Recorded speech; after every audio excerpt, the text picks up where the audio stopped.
হিন্দুস্তানের মধ্যে একজন বুজুর্গ ছিলেন, উনার নাম ছিল হজরতে শাহদাউল্লাহ রহমতুল্লাহ আলাই। কি? হজরতে শাহদাউল্লাহ রহমতুল্লাহ আলাই মুস্তাজাবুদ দাওয়াত ছিলেন। মুস্তাজাবুদ দাওয়াত, মুস্তাজাবুদ দাওয়াত অর্থ যার দোয়া কবুল হয়। যার কি হয়?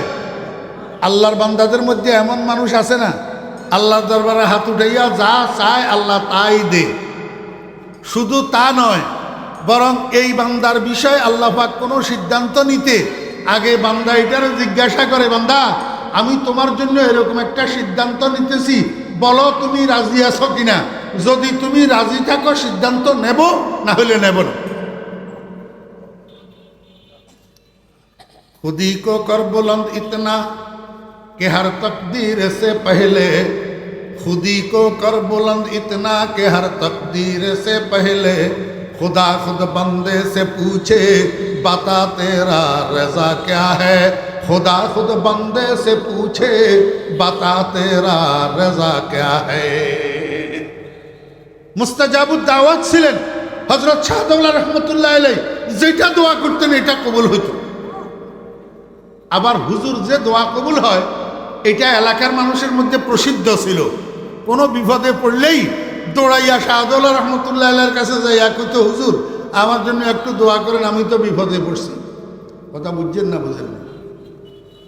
একটা ঝুপড়ির মতো দুর্বল প্রকৃতির ঘর, এই ঘরের মধ্যে হযরত শাহদাউল্লাহ রহমতুল্লাহ আলাইহি এবং ওনার বিবি থাকতেন, রাত্রি যাপন করতেন। এক রাত্রের গভীরে, রাত্রের 1-2টার সময় উত্তর দিক থেকে আসছে প্রচণ্ড বেগে ঝড় তুফান, সাথে বৃষ্টি, সাথে আমার বেহরা দোস্ত আবাব। ঝড়ের প্রবলতার কারণে গড়টারে একবার দক্ষিণ দিকে ক্যাট করে, দুর্বল গড় তো ঝুপড়ি টাইপের ঘর, দক্ষিণ দিকে একবার কাত করে, আবার সোজা করে, আবার কাত করে, আবার সোজা করে, গড়টা পড়ে যাওয়ার উপক্রম হইয়া যায়। এই ঝড়ের কারণে হযরত শাহদাউল্লাহ রহমতুল্লাহ আলাইহির স্ত্রী সজাগ হইয়া গেছেন, কিন্তু হুজুর ঘুমাইতেছেন সুন্দর মতো। বিবি যখন দেখছে তুফান খুব জোরে প্রবাহিত হইতেছে, গড়টা পড়ে যাওয়ার উপক্রম, স্ত্রী মনে মনে কয় এই গভীর রাত্রে অন্ধকারের মধ্যে যদি গড়টা পড়ে যায় বৃষ্টির ভিতরে কোথায় যাইয়া দাঁড়াবো। এই জন্য বিবি কি করছে, হযরতে শাহদাউল্লাহ রহমতুল্লাহ আলাইহিকে জাগাইয়া দিছে। শাহদাউল্লাহ রহমতুল্লাহ আলাইহি কয়, কেন কেন জাগাইতেছ, কি হয়েছে? কয় দেখতেছেন না কত জোরে তুফান হইতেছে, ঝড় বইতেছে, গড়টা পড়ে যাওয়ার উপক্রম হইতেছে। গড় যদি পড়ে যায় এই রাত দুপুরে বৃষ্টির মধ্যে কোথায় যাব? কয় তাহলে আমি কি করব? কয় 3-4টা বাঁশের খুঁটি নিয়ে একটু দক্ষিণ দিকে যদি ঠেস লাগান তাহলে হয়তো গড়টা রক্ষা হইতে পারে। হযরত শাহদাউল্লাহ রহমতুল্লাহ আলাইহি শোয়ার থেকে উঠছে, কয় তাই নাকি? দক্ষিণমুখী ঘর, দক্ষিণ দিকে দরজা দিয়া বাইর হইছে, বাইর হইয়া ঘরের উত্তর সাইডে গেছে, উত্তর সাইডে যাইয়া এবার ঘরেটারে ঠেলের। তুফানের বাতাসে কোন দিক থেকে ঠেলের? উত্তর দিক থেকে দক্ষিণ দিকে। এখন হুজুরে ঠেলে কোন দিকে? উত্তর দিক থেকে দক্ষিণ দিকে। বিবিয়ে কয়, এই কি করতেছেন? কয় ঠেলতেছি। কয় কোন দিকে? কয় যেদিকে তুফানে ঠেলতেছে সেদিকে। এই জন্য কি আপনাকে জাগাই দিছিলাম? আপনাকে জাগাই দিছিলাম দক্ষিণ দিক থেকে বাঁশের 2-4টা খুঁটি দিয়া ঠেস দেওয়ার জন্য, গড়টা রক্ষা হওয়ার জন্য। হযরত শাহদাউল্লাহ রহমতুল্লাহ আলাইহি কয়, বিবি চুপ করো, জিদার হায় মাওলা ওদার হায় শাহদাউল্লাহ। আমার আল্লাহ যেদিকে ঠেলি খুশি আমিও সেদিকে ঠেলি খুশি। তুমি বলো আমি আমার আল্লাহর সাথে বিদ্রোহ করব? আমার আল্লাহ দক্ষিণ দিকে ঠেলতেছে আর আমি উত্তর দিকে ঠেলবো, এটা কোনোদিন হইতে পারে না। এটার নাম নফসে মুতমাইন্না, এটার নাম মাকামে আবদিয়ত। হযরত শাহদাউল্লাহ রহমতুল্লাহ আলাইহির বাড়ির পাশে নদী একটা ছিল, জোয়ারভাটার নদী। কি নদী? জোয়ারভাটার নদী। এই নদীর মধ্যে জোয়ারভাটা হইতো। একবার উনাদের গ্রামের মধ্যে বন্যা হইছে, বন্যার পানিতে নদীর পানি টইটুম্বুর একবারে পাড় পর্যন্ত পুরা হইয়া গেছে। এর মধ্যে এবারে জোয়ার আসছে। যখন জোয়ার আসছে, নদীর পানি নদী পাড়ের উপর দিয়া জনপদের দিকে ঢুকতেছে প্রবল গতিতে। এইভাবে কিছুক্ষণ ঢুকলে পানি গোটা জনপদটা পানির নিচে তলাইয়া যাবে। গ্রামের মানুষ সব একসাথ হইয়া দৌড়াইতেছে হযরত শাহদৌলা রহমতুল্লাহ এর কাছে। যাইয়া কয়, হুজুর বরবাদ হইছে। কয়, কি হইছে? কয়, জোয়ারের পানি আর বন্যার পানি একসাথ হইয়া নদী পাড়ের উপর দিয়া আমাদের গ্রামের দিকে পানি ঢুকতেছে প্রবল গতিতে। এইভাবে কিছুক্ষণ ঢুকলে আমাদের গ্রামটা পরিপূর্ণ পানির নিচে তলাইয়া যাবে। হযরত শাহদৌলা রহমতুল্লাহ আলাইহি কয়, আমি কি করতাম? কয়, আল্লাহর কাছে একটু দোয়া করেন না, যাতে তাড়াতাড়ি নদীর মধ্যে ভাটা পড়ে আর গ্রামের দিকে পানি ঢুকা বন্ধ হইয়া যায়। হযরত শাহদৌলা রহমতুল্লাহ আলাইহি কয়, ঠিক আছে, তাহলে তোমরা এক কাজ করো। কয়, হুজুর কি কাজ? কয়, আমার একটা কোদাল দাও, আমার একটা। মানুষে কয়, কি রে? সাইলাম দোয়া হুজুরে, সাই কোদাল। কোদাল দিয়া, কোদাল বুঝেননি? হ্যাঁ, চট্টগ্রামের ভাষায় কোদালের কি কয়? কোদালই বুঝেন। মাশাআল্লাহ। মানুষে কয়, আচ্ছা চাইতেছে যখন হুজুরে, কোদাল একটা আনি দাও। তো কোদাল একটা হুজুরের আনি দিছে।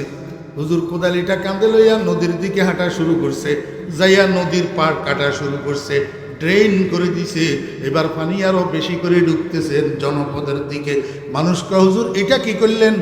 আমরা পানি বন্ধ করার জন্য আপনার কাছে দোয়ার জন্য গেছিলাম, আপনি তো ড্রেন করে দিলেন নদীর পাড় কাটিয়া, আরো পানি ভালোভাবে ঢুকার ব্যবস্থা করে দিলেন। হযরত শাহদৌলা রহমতুল্লাহ আলাইহি কয়, চুপ করো, জিদার হায় মাওলা উদার হায় শাহদৌলা। আমার আল্লাহ পানি যেদিকে নিয়ে খুশি, আমিও সেদিকে নিয়ে খুশি। তোমরা চাও আমি আমার আল্লাহর সাথে বিদ্রোহ করি? আমার আল্লাহ পানি একদিকে নেবে, আমি আরেক দিকে নেওয়ার চেষ্টা করব। এটা কোনোদিন হবে না। এটার নাম নফসে মুতমাইন্না, এটার নাম মকামে আবদিয়ত। আব্দহু মাই বখশে আবদিয়ত মুঝে, ওয়াজহে সদ ইজ্জত है ये जिल्लत मुझे। আমার ভাইয়েরা, দোস্ত আহবাব, এখন তো আমরা আল্লাহ পাকের গোলাম বনতে রাজি নাই। এখন তো আমরা বাদশাহ বনতে রাজি, মন্ত্রী বনতে তৈয়ার, এমপি বনার জন্য তৈয়ার, চেয়ারম্যান বনার জন্য তৈয়ার, কমিশনার বনার জন্য তৈয়ার, কোটিপতি বনার জন্য তৈয়ার, ম্যানেজার বনার জন্য তৈয়ার। আমার ভাইয়েরা, গোলাম বনার জন্য তৈয়ার নাই। হজরতে ফটিয়ার মুফতি সাহেব রহমতুল্লাহ আলাইহি শেষ রাত্রে তাহাজ্জুদের নামাজের পরে আল্লাহর দরবারে বসিয়া বসিয়া কাঁদে, बुजुर्गी की नहीं मुझको जरूरत, बुजुर्गी की नहीं मुझको जरूरत, गुलाम अपना बना मुझको खुदाया, बुजुर्गी नफ्स की ख्वाहिश है अफसोस, तकब्बुर से बचा मुझको खुदाया। या अल्लाह, আমার মন চায় অহংকার করা, আমার মন চায়। আসেনি অহংকার? আসেনি? আসেনি অহংকার?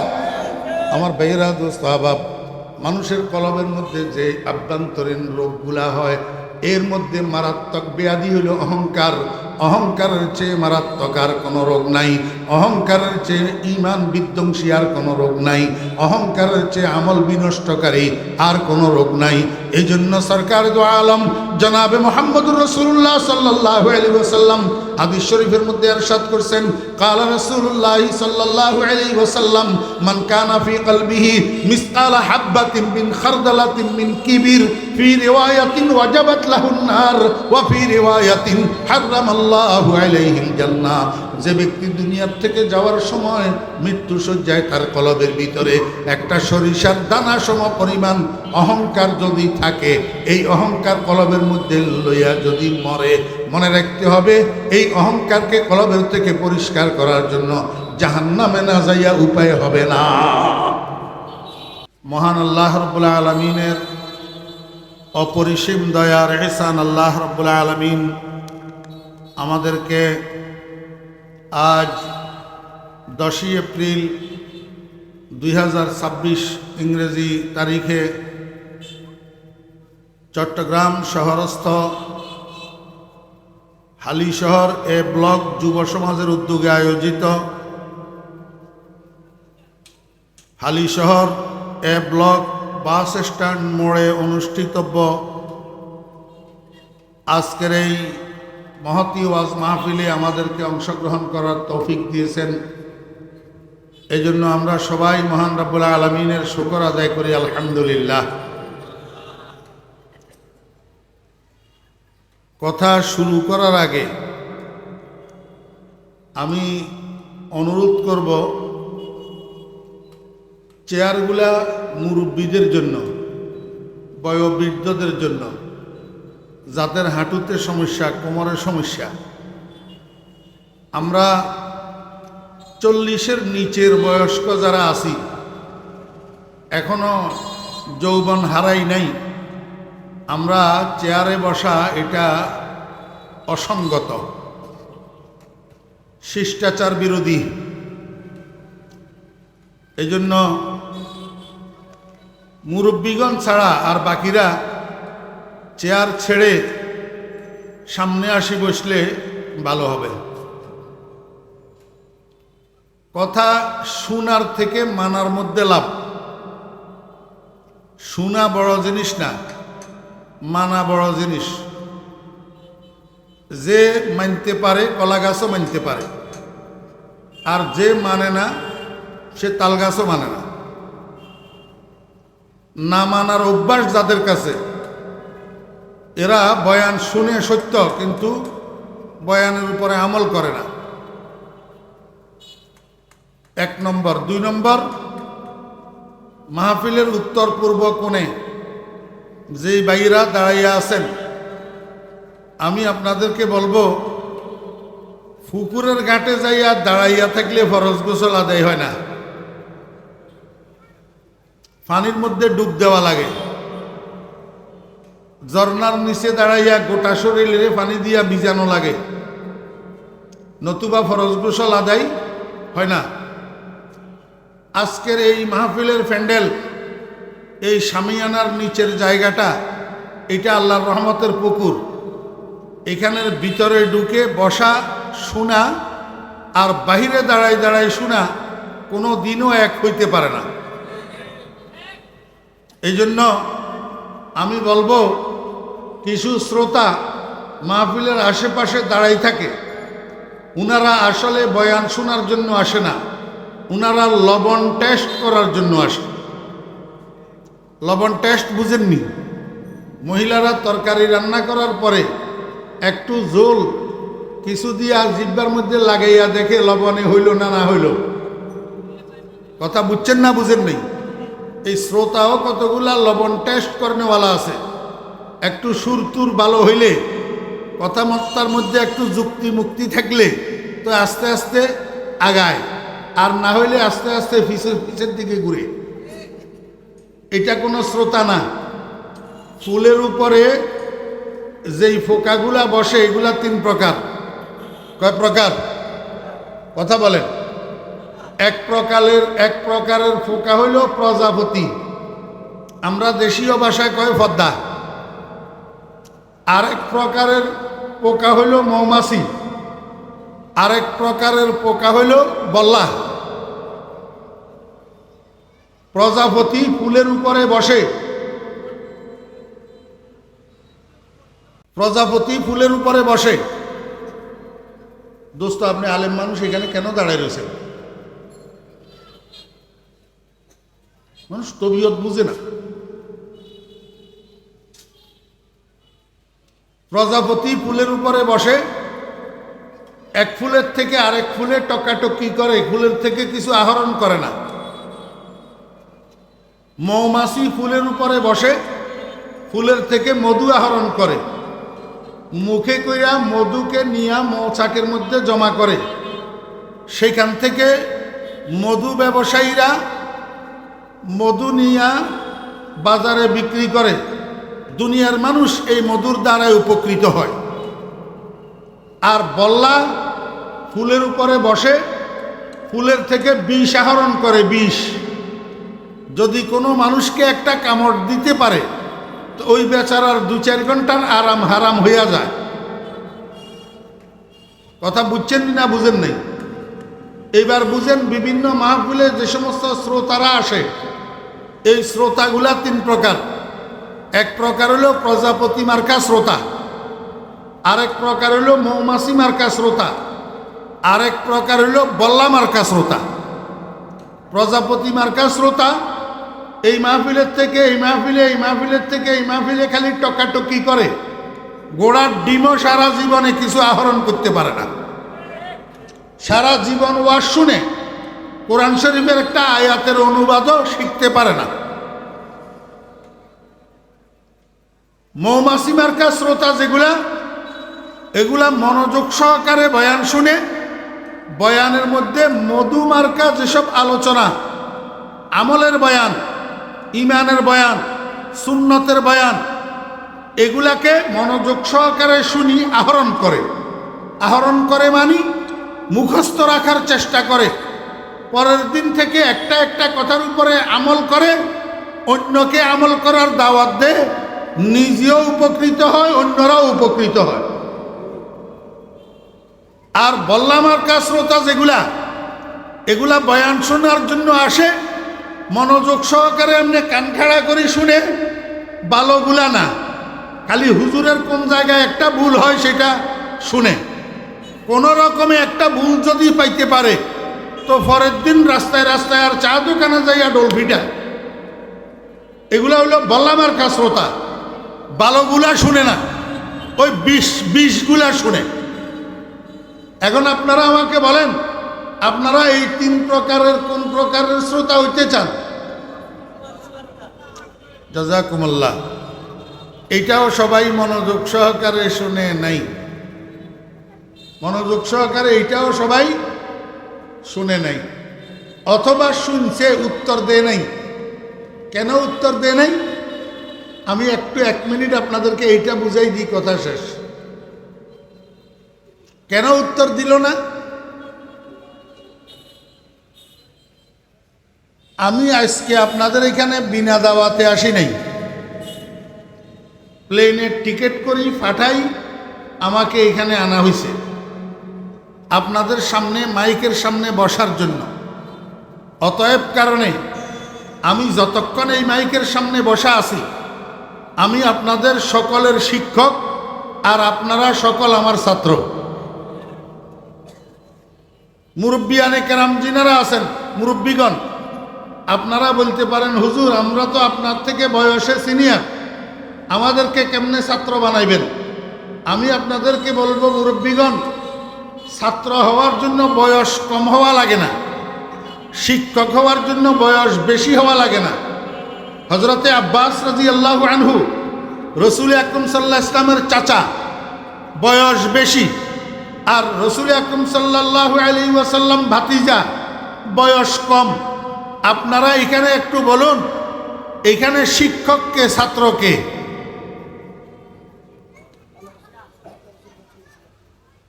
শিক্ষকের বয়স বেশি না ছাত্রের বয়স বেশি? এটা তো কয় না, সভাপতি সাহেব কয় না, মনোযোগ নেই। ছাত্রের বয়স বেশি, শিক্ষকের বয়স কম। তাহলে বোঝা গেল শিক্ষক হওয়ার জন্য বয়স বেশি হওয়া লাগে না, আর ছাত্র হওয়ার জন্য বয়স কম হওয়া লাগে না। আরো 2-1টা উদাহরণ দিতাম, কিন্তু সময় তো কম, এই জন্য আর দিলাম না।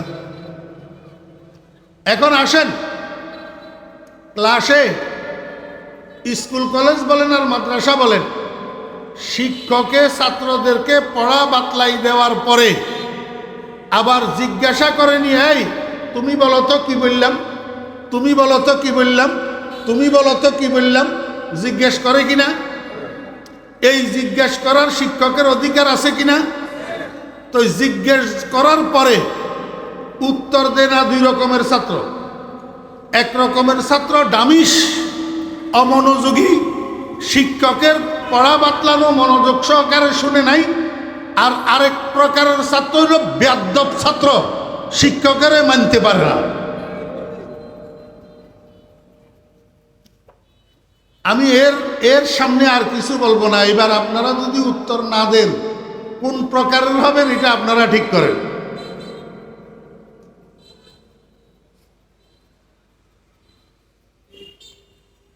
মনোযোগ আসেনি? ওই তারপরেও তো কতগুলা বাইরে দাঁড়ায় দাঁড়ায় রয়েছে, সেগুলা ভিতরে ঢুকে না। কইলে আস্তে আস্তে ডাইনে বামে কাটে, তারপরেও ভিতরে আসে না।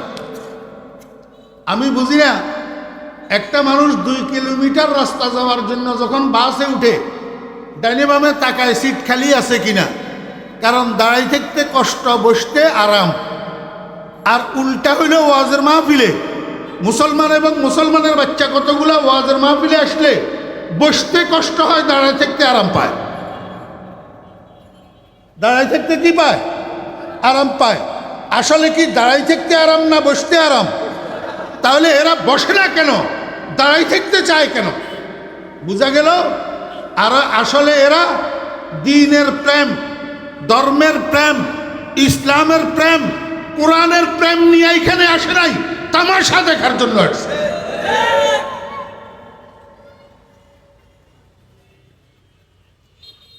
अपने भी खफा मुझसे है बेगाना बिना खुश, अपने भी खफा मुझसे है बेगाना बिना खुश, मैं ज़हर हलाहल को कभी कह न सका कौन। জিগর মুরাদাবাদী রহমতুল্লাহ আলাইহি বলেন, এগানা বেগানা সবাই আমার উপরে বেজার। কেন? আমি বিষের পেয়ালাকে বিষের পেয়ালা বলি কেন? এই যুগটা বিষের পেয়ালাকে বিষের পেয়ালা বলার যুগ না। ইনাইয়া বিনাইয়া বিষের পেয়ালারে মিষ্টির পেয়ালা বলতে পারলে সেটা ভালো মানুষ, সেটা ভালো মানুষ। মিথ্যা কথা বলতে পারলে সেটা ভালো মানুষ। আমি সত্য কথা বলি, হক কথা বলি, বাস্তব কথা বলি, বিষের পেয়ালাকে বিষের পেয়ালা বলি, এই জন্য এগানা বেগানা সবাই আমার উপরে বেজা। अपने भी खफा मुझसे है बेगाना बिना खुश, मैं ज़हर हलाहल को कभी कह न सका कौन।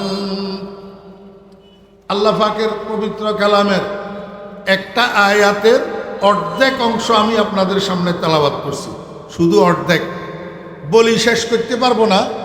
আর প্রয়োজন অনুসারে এই অর্ধেক শুধু তেলাওয়াত করছি। এই অর্ধেকের একটু অনুবাদটা শুনেন। আল্লাহ পাক বলেন, ওয়ালা তাত্তাবিউ, তোমরা অনুসরণ করিও না, অনুসরণ করিও না। এই সিট ডাউন, বসো। তোমরা অনুসরণ করিও না। কি অনুসরণ করিও না? খুতওয়াতিশ শায়তান। খুতওয়াতুন বহু বচন, খুতওয়াতুন এক বচন। খুতওয়াতুন শব্দের অর্থ হইল পদাঙ্ক। আপনারা মুরব্বী যারা আছেন অনেকে পদাঙ্ক বুঝবেন না, এই জন্য আপনাদেরকে একটু বুঝাই দিতে হবে। রাস্তা দিয়া যখন মানুষ হাঁটে, ফাঁকা রাস্তা হইলে রাস্তার উপরে পায়ের চিহ্ন বসেনি? বলে বসে, বলে মনোযোগ সহকারে শুনে। রাস্তা যদি ফাঁকা হয়, হাঁটি গেলে রাস্তার উপরে পায়ের চিহ্ন বসেনি? না। রাস্তা যদি মাটির হয়, রাস্তায় যদি কাদা থাকে, রাস্তা যদি ভিজা হয়, একজন মানুষ হাঁটি গেলে রাস্তার উপরে পায়ের চিহ্ন বসেনি? এই পায়ের চিহ্ন, এটাকে আরবিতে বলে খুতওয়াতুন। আরবিতে কি বলে? খুতওয়াতুন, পায়ের চিহ্ন, পদচিহ্ন। আল্লাহ পাক বলেন, ওয়ালা তাত্তাবিউ, তোমরা অনুসরণ করিও না। কি অনুসরণ করিও না? শয়তানের পায়ের চিহ্নের অনুসরণ করিও না। শয়তানের পদচিহ্নের অনুসরণ করিও না। কি অর্থ? অর্থাৎ যেই রাস্তা দিয়া শয়তান হাঁটি গেছে, তুমি সেই রাস্তা দিয়া হাঁটিও না। যেই রাস্তার পথিক শয়তান হইছে, তুমি সেই রাস্তার পথিক হইও না। অর্থাৎ শয়তান যেই কাজগুলা করে এবং যেই কাজগুলা করার জন্য তোমার ভিতরে মন চাহিদা পয়দা করে, সেই কাজগুলা তুমি করিও না। আমার মনে হয় এখনো বুঝাইতে পারি নাই, না বুঝছেন? শয়তান যে কাজগুলা করে, শয়তান যে কাজগুলা করার জন্য তোমাকে প্রবঞ্চনা দেয়, যার দরুন তোমার মধ্যে একটা চাহিদা পয়দা হয় এই কাজগুলা করার জন্য, এই কাজগুলা তুমি করিও না। কারণ ইন্নাহু লাকুম আদুব্বুম মুবিন, শয়তান তোমাদের প্রকাশ্য শত্রু। আল্লাহ পাক প্রকাশ্য বললেন কেন? তাহলে বোঝা যায় গোপন শত্রু একজন আছে। কথা কয় না? তাহলে বোঝা যায় গোপন শত্রু একজন আছে। বুঝি থাকলে বলেন তো এই গোপন শত্রুর নাম কি? নফস। জাযাকুমুল্লাহ। সংখ্যায় কম হইলেও সচেতন মানুষ আছে। ওই গোপন শত্রুর নাম কি? নফস। আগে থোড়া একটু নফসটা আমি আপনাদেরকে বুঝাই, তারপরে শয়তান বুঝাবো ইনশাআল্লাহ। ফরিদুদ্দিন অদম কতক্ষণ এইদিকে কতক্ষণ ওইদিকে ডুস মারে না। শুরু থেকে শেষ পর্যন্ত আলোচনাটা একটা সুতায় গাথা। গর্বকদরে এক নফস গা ফেল সুদি, দূরে সদফর সঙ্গে আজ মঞ্জিল সুদি। আপনি যদি সামান্য সময়ের জন্য অমনোযোগী হয়ে যান তো গোটা বয়ানটা আপনি হারাইয়া ফেলবেন, এটার কুল কিনারা আর তালাশ করি পাবেন না। মানুষের শরীরের মধ্যে বাহ্যিক কিছু অঙ্গ প্রত্যঙ্গ আছে, হাত, পাও, চোখ, কান, নাক, এগুলা আযা-এ জাহেরা, বাহ্যিক অঙ্গ। ঠিক তেমনিভাবে মানুষের ভিতরে আভ্যন্তরীণ কিছু অঙ্গ আছে যেগুলা আযা-এ বাতেনা, চোখে দেখা যায় না, চোখে দেখা যায় না। এমন কিছু অঙ্গ মানব দেহের অভ্যন্তরে আছে না নাই? মানব দেহের অভ্যন্তরে এই আযা-এ বাতেনা, আভ্যন্তরীণ অঙ্গ কয়টা এবং কি কি? আমার ভাইয়েরা, দোস্ত আহবাব, মানুষের শরীরের ভিতরে তিনটা অঙ্গ থাকে। কয়টা অঙ্গ? তিনটা অঙ্গ। একে নফস, একে রূহ, একে দিল। একে নফস, একে রূহ, একে দিল। ওয়ালে দরহার ফেহারিয়ে কাহাসতে মুশকিল। আল্লাহর আরেফ বলেন মানুষের শরীরের ভিতরে তিনটা অঙ্গ বাস করে। একটার নাম নফস, একটার নাম রূহ, একটার নাম দিল। নফস শব্দের বাংলা অর্থ হল মন। নফসের বাংলা কি? মন। আমি এই নফস বুঝাইতে যাইতেছি আপনাদেরকে এই জন্য যে সামনে আমি যেই হাদিসটা আপনাদের সামনে পাঠ করছি এইটা বুঝানো সহজ হওয়ার জন্য আর আপনাদের বুঝা সহজ হওয়ার জন্য নফস বুঝাইতে যাইতেছি। নফস শব্দের বাংলা অর্থ কি? কথা কয় না। মন।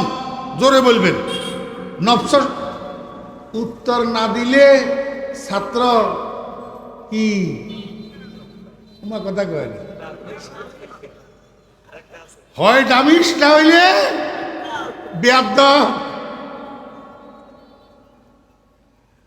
উত্তর না দিলে নাফরমান ছাত্র। নফস শব্দের বাংলা কি? আমি হাসি হাসি বলতেছি, আপনাদের মনে কষ্ট যায় কিনা এই জন্য, কিন্তু বাস্তব কথা তো এইটা যে সারা জীবন ওয়াজ শোনার পরে মিথ্যা কথাটা তো ছাড়তে পারলাম না। সারা জীবন ওয়াজ শোনার পরে মানুষের কষ্ট দেওয়া তো ছাড়তে পারলাম না। সারা জীবন ওয়াজ শোনার পরে দোকানদারের দোকানে বাকি করি না দেওয়ার জন্য গলি পরিবর্তন করা ছাড়তে পারলাম না। সারা জীবন ওয়াজ শুনি, নামাজটাও তো ধরতে পারলাম না। তো কি লাভ হইল? এটার কারণ অমনোযোগিতা। কারণ কি? একটু পরে হাদিসের আলোচনার মধ্যে আসবে ইনশাআল্লাহ। নফসের বাংলা কি? মানুষের শরীরের ভিতরে মন নামে একটা জিনিস আছে না নাই? কেমনে বুঝলেন? আমার ভাইয়েরা, দোস্ত আহবাব, আব্দুর রহমানের ছেলের বিয়ে, বরযাত্রী গেছে 200 জন, উকিলও গেছে, ঘটক, বড় গেছে, কিন্তু কনের পিতা এখনো খানা পরিবেশন করে না। ঘটক যাইয়া কনের পিতারে কয়, ভাই খানা দিতেছেন না কেন? মেহমানেরা তো আসি গেছে।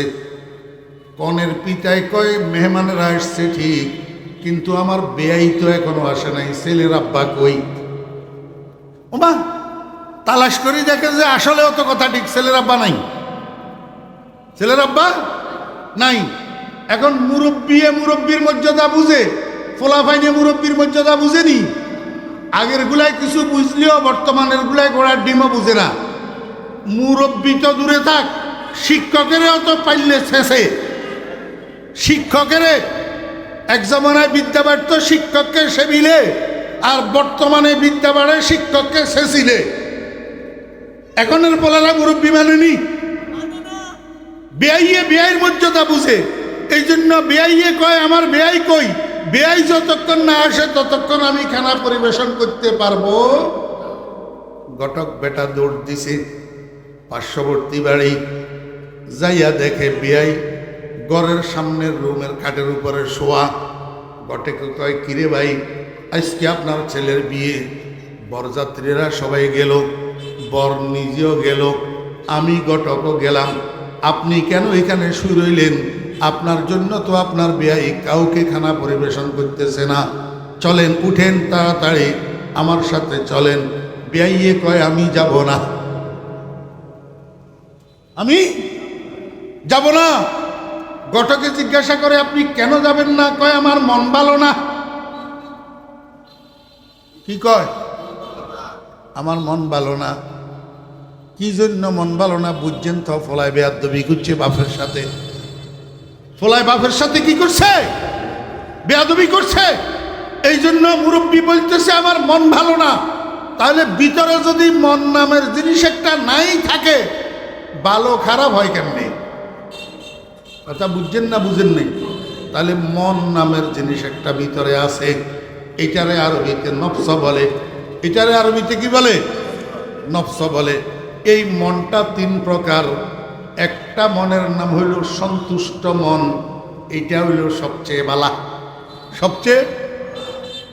আরেকটা হইল অন্যায়ও করে, আবার নিজেকে নিজে গালিও দে, এই বেটা বেয়াদব, নিজের নিজে কয় এই কাজ তুই কেন করলি? মুসলমানের বাচ্চা, মদ কেন খাইলি? জেনা কেন করলি? বেবিচার কেন করলি? অন্যায়ও করে, আবার নিজের নিজে গালমন্দও করে। এইটা একটা মন, এটা হলো দ্বিতীয় নম্বরের মন। আর একটা মন আছে যেই মনে ওই মানুষটারে কান ধরিয়া ধরিয়া শুধু গুনার চক্করে চক্করে ঘুরায়। একটার নাম নফসে মুতমাইন্না, আর একটার নাম নফসে লাওয়ামা, আর একটার নাম নফসে আম্মারা। নফসে কি? আমার বেয়েরা দোস্ত আবাব, নফসে মুতমাইন্না হযরতে আউলিয়ায়ে কেরামের নফস, আম্বিয়ায়ে কেরামের নফস, সাহাবায়ে কেরামের নফস, বুজুর্গানে দ্বীনের নফস। এটা হল নফসে মুতমাইন্না। ওই নফস, যেই নফস রাজি বিল কজা, রাজি বিল কজা, সদা সর্বদা আল্লাহ পাকের ফয়সালের উপরে সন্তুষ্ট থাকে, তার নিজের কোনো চাহিদা থাকে না। একটু সামান্য উদাহরণ না দিলে তো আপনারা বুঝবেন না। হিন্দুস্তানের মধ্যে একজন বুজুর্গ ছিলেন, উনার নাম ছিল হযরতে শাহদাওলা রহমতুল্লাহ আলাই। কি?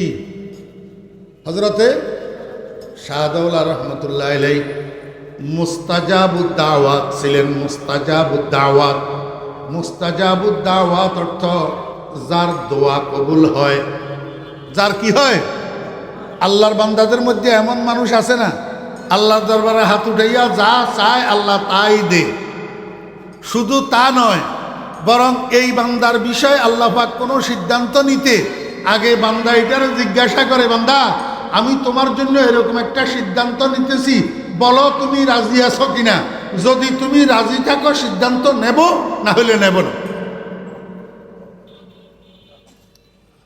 खुदी को कर बुलंद इतना कि हर तकदीर से पहले, खुदी को कर बुलंद इतना कि हर तकदीर से पहले खुदा खुद बंदे से पूछे बता तेरा रज़ा क्या है। खुदा खुद बंदे से पूछे बता तेरा रज़ा क्या है। মুস্তাজাবুদ দাওয়াত ছিলেন হযরত শাহদাওলা রহমতুল্লাহ আলাইহি। যেটা দোয়া করতেন এটা কবুল হইত। আবার হুজুর যে দোয়া কবুল হয় এটা এলাকার মানুষের মধ্যে প্রসিদ্ধ ছিল। কোনো বিপদে পড়লেই দৌড়াইয়া শাহদাওলা রহমতুল্লাহ আলাইহির কাছে যাইয়া কইতো, হুজুর আমার জন্য একটু দোয়া করেন, আমি তো বিপদে পড়ছি। কথা বুঝছেন না বুঝেন না? একটা ঝুপড়ির মতো দুর্বল প্রকৃতির ঘর, এই ঘরের মধ্যে হযরত শাহদাওলা রহমতুল্লাহ আলাইহি এবং ওনার বিবি থাকতেন, রাত্রি যাপন করতেন। এক রাত্রের গভীরে, রাত্রের 1টা 2টার সময় উত্তর দিক থেকে আসছে প্রচন্ড বেগে ঝড় তুফান, সাথে বৃষ্টি, সাথে আমার বেহরা দোস্ত আবাব, ঝড়ের প্রবলতার কারণে গড়টারে একবার দক্ষিণ দিকে ক্যাচ করে, দুর্বল ঘর তো ঝুপড়ি টাইপের ঘর, দক্ষিণ দিকে একবার কাত করে, আবার সোজা করে, আবার কাত করে, আবার সোজা করে, ঘরটা পড়ে যাওয়ার উপক্রম হয়ে যায়। এই ঝড়ের কারণে হযরত শাহদৌলা রহমতুল্লাহ আলাইহির স্ত্রী সজাগ হইয়া গেছেন, কিন্তু হুজুর ঘুমাইতেছেন সুন্দর মতো। বিবি যখন দেখছে তুফান খুব জোরে প্রবাহিত হইতেছে, ঘরটা পড়ে যাওয়ার উপক্রম, স্ত্রী মনে মনে কয় এই গভীর রাত্রে অন্ধকারের মধ্যে যদি ঘরটা পড়ে যায় বৃষ্টির ভিতরে কোথায় যাইয়া দাঁড়াবো। এই জন্য বিবি কি করছে, হযরতে শাহদৌলা রহমতুল্লাহ আলাইকে জাগাইয়া দিছে। শাহদৌলা রহমতুল্লাহ আলাই কয় কেন কেন জাগাইতেছ, কি হয়েছে? কয় দেখতেছেন না কত জোরে তুফান হইতেছে, ঝড় বইতেছে, ঘরটা পড়ে যাওয়ার উপক্রম হইতেছে, ঘর যদি পড়ে যায় এই রাত দুপুরে বৃষ্টির মধ্যে কোথায় যাব? কয় তাহলে আমি কি করব? কয় 3-4টা বাঁশের খুঁটি নিয়ে একটু দক্ষিণ দিকে যদি ঠেস লাগান তাহলে হয়তো ঘরটা রক্ষা হইতে পারে। হযরত শাহদৌলা রহমতুল্লাহ আলাই শোয়ার থেকে উঠছে, কয় তাই নাকি? দক্ষিণমুখী ঘর, দক্ষিণ দিকে দরজা দিয়া বাইর হইছে, বাইর হইয়া ঘরের উত্তর সাইডে গেছে, উত্তর সাইডে যাইয়া এবার ঘরে ঠেলে। তুফানের বাতাসে কোন দিক থেকে ঠেলে? উত্তর দিক থেকে দক্ষিণ দিকে। এখন হুজুরে ঠেলে কোন দিকে? উত্তর দিক থেকে দক্ষিণ দিকে। বিবিয়ে কয় এই কি করতেছেন? কয় ঠেলতেছি। কয় কোন দিকে? কয় যেদিকে তুফানে ঠেলতেছে সেদিকে। এই জন্য কি আপনাকে জাগাই দিছিলাম? আপনাকে জাগাই দিছিলাম দক্ষিণ দিক থেকে বাঁশের 2-4টা খুঁটি দিয়া ঠেস দেওয়ার জন্য, ঘরটা রক্ষা হওয়ার জন্য। হযরত শাহদৌলা রহমতুল্লাহ আলাইহি কয় বিবি চুপ করো, জিদার হায় মাওলা ওদার হায় শাহদৌলা। আমার আল্লাহ যেদিকে ঠেলি খুশি আমিও সেদিকে ঠেলি খুশি। তুমি বলো আমি আমার আল্লাহর সাথে বিদ্রোহ করব? আমার আল্লাহ দক্ষিণ দিকে ঠেলতেছে আর আমি উত্তর দিকে ঠেলবো, এটা কোনোদিন হইতে পারে না। এটার নাম নফসে মুতমাইন্না, এটার নাম মাকামে আবদিয়ত। হযরত শাহদৌলা রহমতুল্লাহ আলাইহির বাড়ির পাশে নদী একটা ছিল, জোয়ারভাটার নদী। কি নদী? জোয়ারভাটার নদী। এই নদীর মধ্যে জোয়ারভাটা হইতো।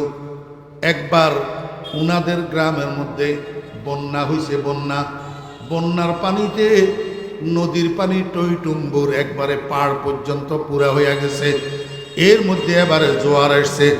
যখন জোয়ার আসছে নদীর পানি নদীর পাড়ের উপর দিয়া জনপদের দিকে ঢুকতেছে প্রবল গতিতে।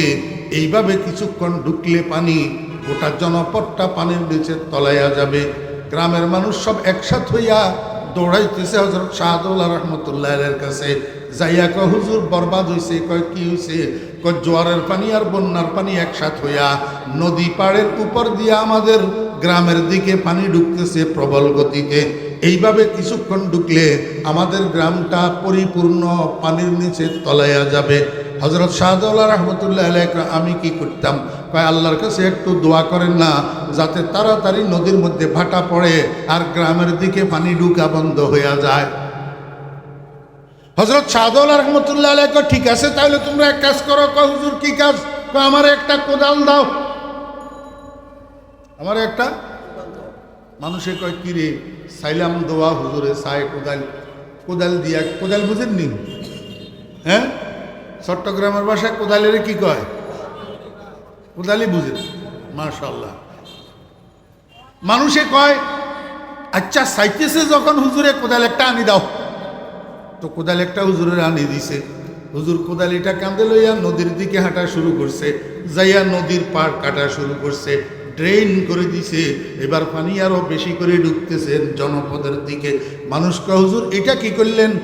আমরা পানি বন্ধ করার জন্য আপনার কাছে দোয়ার জন্য গেছিলাম, আপনি তো ড্রেন করে দিলেন, নদীর পাড় কাটিয়া আরো পানি ভালোভাবে ঢুকার ব্যবস্থা করে দিলেন।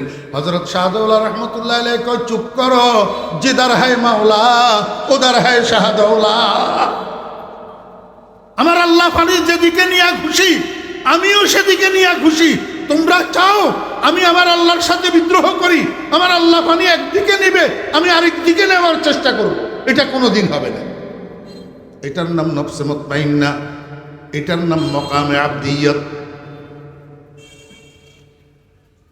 আব্দহু মাই বখশে আবদিয়ত মুঝে, ওয়াজহে সদ ইজ্জত है ये जिल्लत मुझे। আমার ভাইয়েরা দোস্তাবাব, এখন তো আমরা আল্লাহ পাকের গোলাম বনতে রাজি নাই, এখন তো আমরা বাদশাহ বনতে রাজি, মন্ত্রী বনতে তৈয়ার, এমপি বনার জন্য তৈয়ার, চেয়ারম্যান বনার জন্য তৈয়ার, কমিশনার বনার জন্য তৈয়ার, কোটিপতি বনার জন্য তৈয়ার, ম্যানেজার বনার জন্য তৈয়ার। আমার ভাইয়েরা গোলাম বনার জন্য তৈয়ার নাই। হজরতে ফটিয়ার মুফতি সাহেব রহমতুল্লাহ আলাইহি শেষ রাত্রে তাহাজ্জুদের নামাজের পরে আল্লাহর দরবারে বসিয়া বসিয়া কাঁদে, बुजुर्गी की नहीं मुझको जरूरत, बुजुर्गी की नहीं मुझको जरूरत, गुलाम अपना बना मुझको खुदाया, बुजुर्गी नफ्स की ख्वाहिश है अफसोस, तकब्बुर से बचा मुझको खुदाया। या अल्लाह, আমার মন চায় অহংকার করা, আমার মন চায়, আসেনি অহংকার, আসেনি আসেনি অহংকার।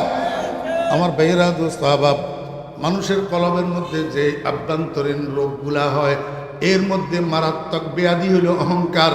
অহংকারের চেয়ে মারাত্মক আর কোনো রোগ নাই, অহংকারের চেয়ে ঈমান বিধ্বংসী আর কোনো রোগ নাই, অহংকারের চেয়ে আমল বিনষ্টকারী আর কোনো রোগ নাই।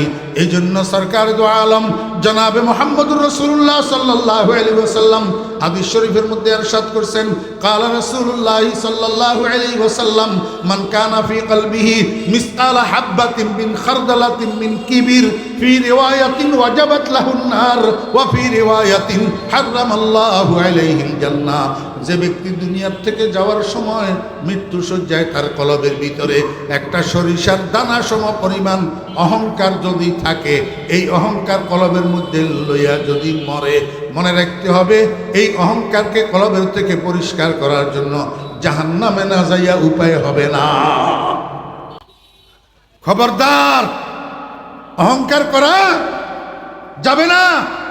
আমার ভাইয়েরা দোস্তাহবাব, আমরা তো এখন ধনী গরিব নির্বিশেষে, শিক্ষিত অশিক্ষিত নির্বিশেষে, আল্লাহু আকবার, হ্যাঁ, রাজা প্রজা নির্বিশেষে সবাই অহংকার করি।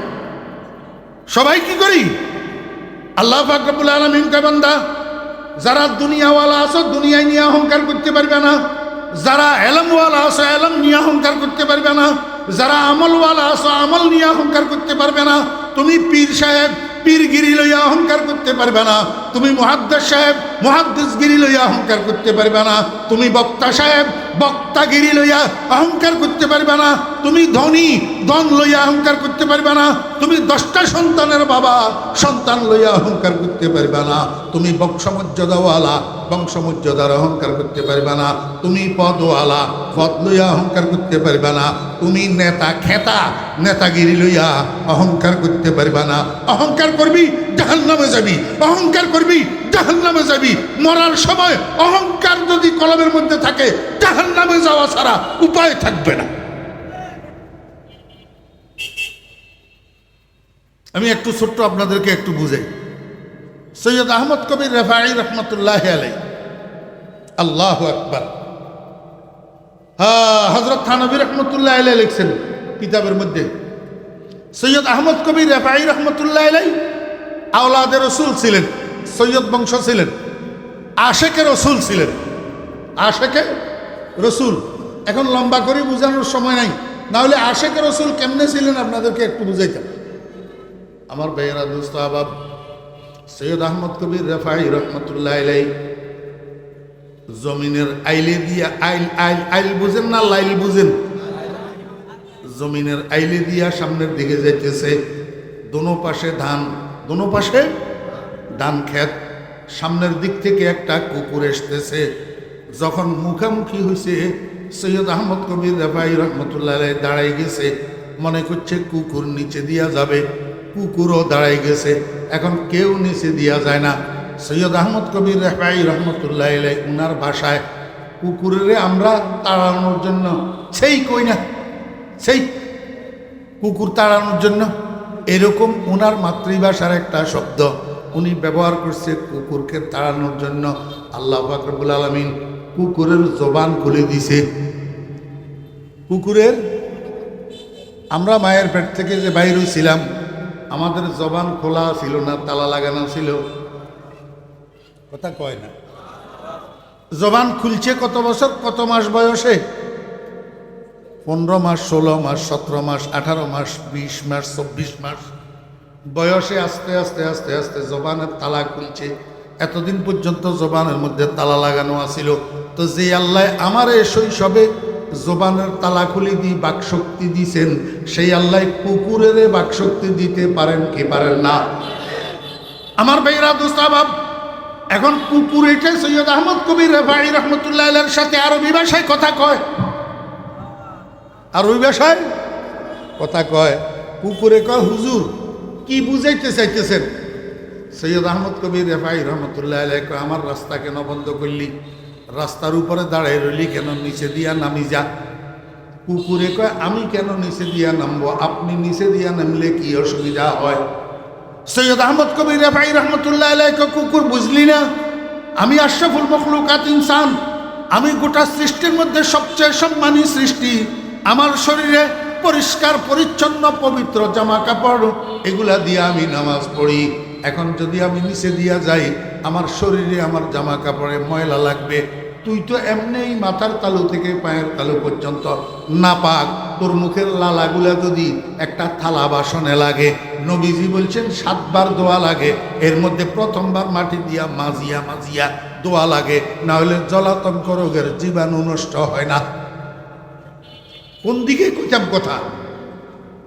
1450 বছর আগে মুহাম্মদুর রাসূলুল্লাহ সাল্লাল্লাহু আলাইহি ওয়াসাল্লাম ডাক্তারি করে গেছেন, যদি কারো থালা বাসনের মধ্যে কুকুরের লালা লাগে, সেটাকে 7 বার ধুইবা। এর মধ্যে প্রথমবার মাটি দিয়া মাজিয়া ঘষিয়া ধুইবা। মাটি দিয়া মাজিয়া ঘষিয়া ধুইলে তো জলাতঙ্ক রোগের জীবাণু নষ্ট হবে, না হলে তুমি জলাতঙ্ক রোগে আক্রান্ত হইয়া মারা যাবে। 1450 বছরের পরের আধুনিক স্বাস্থ্য বিজ্ঞানীরা মুহাম্মদুর রাসূলুল্লাহ সাল্লাল্লাহু আলাইহি ওয়াসাল্লামের এই স্বাস্থ্য বিজ্ঞানের সাথে ঐকমত্য পোষণ করতেছে যে মাটির মধ্যে কুকুরের লালার ভিতরে জলাতঙ্ক রোগের যেই জীবাণু থাকে, কুকুরের দাঁতের মধ্যে জলাতঙ্ক রোগের যেই বিষ থাকে, মাটির মধ্যে জলাতঙ্ক রোগের জীবাণু নষ্ট করার উপাদান আছে। 1450 বছর পরে আধুনিক স্বাস্থ্য বিজ্ঞানীরা মুহাম্মদুর রাসূলুল্লাহ সাল্লাল্লাহু আলাইহি ওয়াসাল্লামের সাথে ঐকমত্য পোষণ করতেছে। এখন আমার ভাইরা দুস্তাহবাব, কুকুরে কয়, হুজুর আপনার কথা ঠিক, আপনি আশরাফুল মখলুকাত, এই কথাও ঠিক, সৃষ্টির সেরা সৃষ্টি, কথা ঠিক, আপনার গায়ে পরিষ্কার পরিচ্ছন্ন জামা কাপড়, এই কথাও ঠিক, আপনি নিচে দিয়া নামি গেলে আপনার শরীরে আপনার জামা কাপড়ে ময়লা লাগবে, এই কথাও ঠিক। কিন্তু একটা কথা মনে রাখিয়েন, এই ময়লা বাড়িতে যাইয়া সাবান দিয়া ধুইলে পরিষ্কার হইয়া যাবে। এখন আমি যদি নিচে দিয়া যাই, আপনার দিলের মধ্যে যে একটু সামান্য অহংকার আসবে, আমি কুকুর থেকে ভালো, আনা খাইরুম মিনাল কলব, আমি কুকুর থেকে ভালো। এই স্বভাবটা কিন্তু শয়তানের স্বভাব। এই স্বভাবটা কিন্তু কি শয়তানের স্বভাব। শয়তান বলছিল আমি আদম থেকে ভালো। এই অহংকারটা আপনার কলবের মধ্যে একটু সামান্য থাকবে, যে মনে রাখবেন এটা দুনিয়ার কোনো সাবানের দোলাই হবে না, এটা দোলাই করার জন্য জাহান্নামের আগুন ছাড়া বিকল্প কোনো ব্যবস্থা নাই। সৈয়দ আহমদ কবির রেফাই রহমতুল্লাহ আলাইহি কুকুরের কাছে সারেন্ডার করি, কয় কুকুর, তোর তো এত বড় ক্ষমতা নাই, তোর এত সাহস হয় নাই আমার সাথে আরবি কথা বলার, আমাকে শিক্ষা দেওয়ার, তোর এত সাহস নাই। আমি বুঝছি আমার ভিতরে যে সামান্যটুকু একটু অহংকার লেশ এসেছিল, এটাকে পরিষ্কার করার জন্য আমার বন্ধু তোকে লেলিয়ে দিছে আমার সামনে, অহংকার থেকে আমাকে মুক্ত করার জন্য। অকুকুর, আমি বুঝছি তুই কুকুর মারা গেলে তোর জন্য ফুলসেরাত নাই, তোর জন্য জান্নাত জাহান্নাম নাই, কারণ তোর কাছে গুনাহ নাই। আমার তো গুনাহ আছে। আমি যদি কিয়ামতের ময়দানে নিষ্কৃতি না পাই তাহলে তো ফুলসেরাত পার হইতে পারবো না, আমি তো জাহান্নামের মধ্যে পড়ে যাব। অতএব তুই কুকুর আমার থেকে ভালো।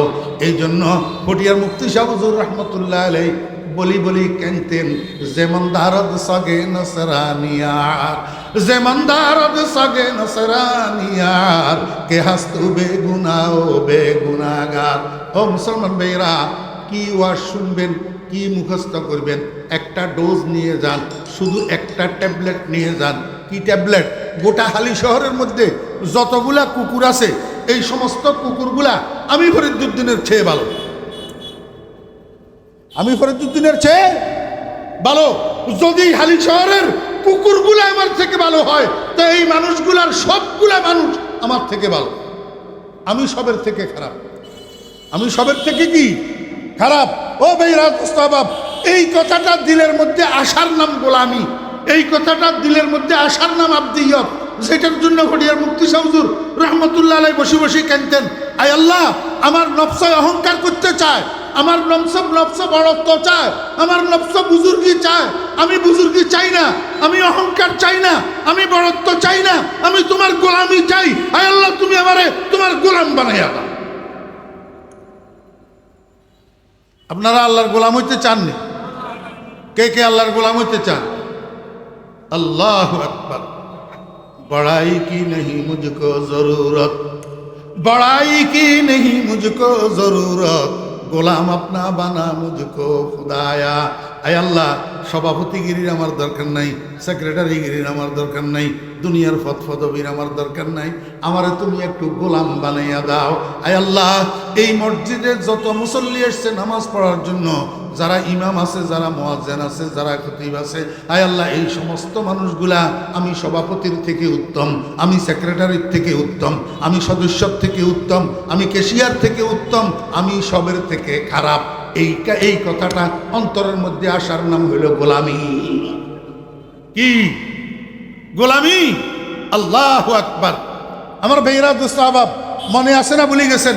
আমি আপনাদেরকে কি বুঝাতে চেয়েছিলাম? নফস, মন, মন।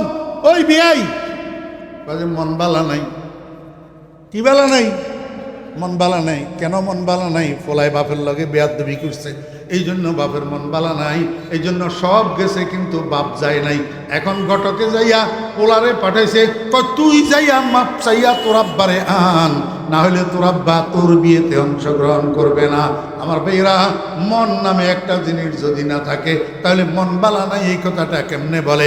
এই মনটাকে আরবিতে বলে নফস। আরবিতে কি বলে? নফস। আল্লাহু আকবার। মনের একটা চাহিদা আসেনি? মনের একটা কি আছে?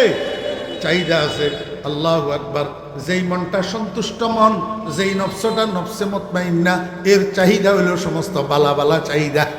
কি চাহিদা? বালা বালা চাহিদা।